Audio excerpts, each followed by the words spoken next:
If you have diabetes or prediabetes, you've probably wondered, does beer raise my blood sugar?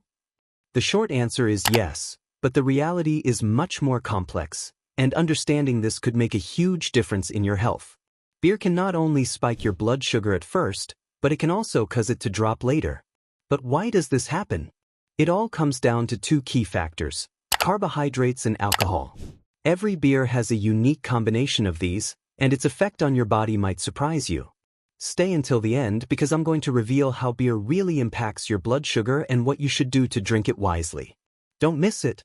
Beer is made from malt, a type of sugar that your body absorbs quickly.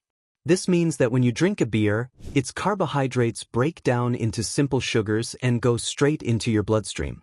As a result, 30 to 60 minutes after drinking, you're likely to see a spike in your blood sugar levels. So far, it seems clear that beer raises blood sugar. But here's where it gets interesting. Alcohol has a completely different effect on your body. When you consume it, it gives your liver a direct command: focus on metabolizing me and forget about releasing glucose. This becomes a problem because your liver plays a key role in regulating blood sugar levels, especially during critical moments like prolonged fasting. So, does beer raise or lower blood sugar? The answer isn't that simple. Its impact isn't linear. It all depends on two key factors: the amount of carbohydrates and the alcohol content. Before drinking, make sure you know what type of beer you're consuming. Not all of them have the same effect on your body. If you want to enjoy a beer without drastically affecting your blood sugar levels, light or low-carb beers are your best option. Since they contain fewer carbohydrates, their impact on glucose will be lower compared to other types. But what about other beers? Regular or craft beers? These usually have higher carbohydrate content, meaning a greater impact on your blood sugar. Dark beers? These contain the highest amount of carbohydrates and often a higher alcohol percentage as well. Non-alcoholic beer, even though it has little to no alcohol, it still contains carbohydrates. Depending on the type, it can affect your glucose similarly to other sugary drinks. There are situations where drinking beer can affect your blood sugar more significantly. Some are safer than others. Drinking on an empty stomach: if you drink beer without eating first, the carbohydrates it contains will rapidly enter your bloodstream, with no other food to help slow down their impact. This can cause a quick spike in blood sugar, followed by a sharp drop, hypoglycemia. The problem? Your liver won't be able to regulate your sugar levels because it will be busy metabolizing the alcohol. Drinking with food: if you pair your beer with a meal, especially proteins and healthy fats, glucose absorption will be slower and more controlled.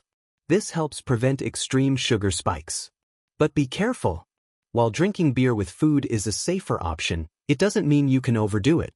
If you consume large meals and keep drinking without moderation, the impact on your body will still be harmful. Drinking beer doesn't always have the same effect on your body. The context in which you consume it makes a huge difference. If you drink while sitting or lying down, without much movement, watching TV or chatting with friends, your blood sugar may rise more and stay elevated for a longer time, since your body isn't using it for energy.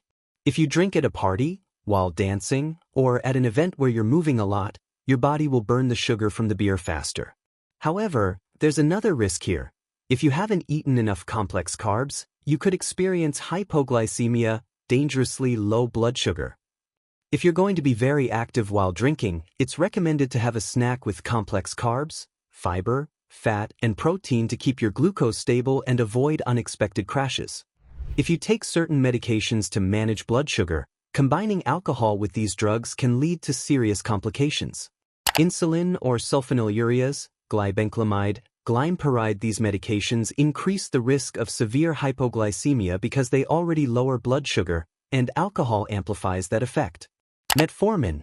Excessive alcohol consumption with this medication can lead to lactic acidosis, a rare but dangerous complication. SGLT2 inhibitors, empagliflozin, dapagliflozin, canagliflozin. These can increase the risk of euglycemic ketoacidosis, meaning a buildup of acids in the blood without elevated glucose, which can be hard to detect in time. It's not just about which beer you choose, but when, how, and what you pair it with. By understanding these factors, you can make smarter decisions to enjoy beer without risks. After everything we've learned, here are 6 essential recommendations to enjoy responsibly without affecting your health. Never drink on an empty stomach. Always pair your beer with a food rich in fiber, healthy fats, and proteins. This helps slow down sugar absorption and stabilize blood glucose levels.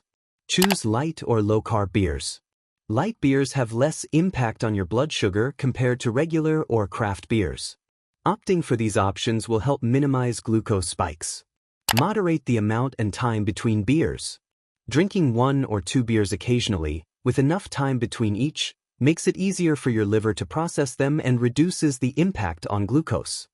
Monitor your glucose before, during, and after. Every body reacts differently to beer. To understand how it affects you, regularly check your sugar levels, especially if you're testing its impact for the first time.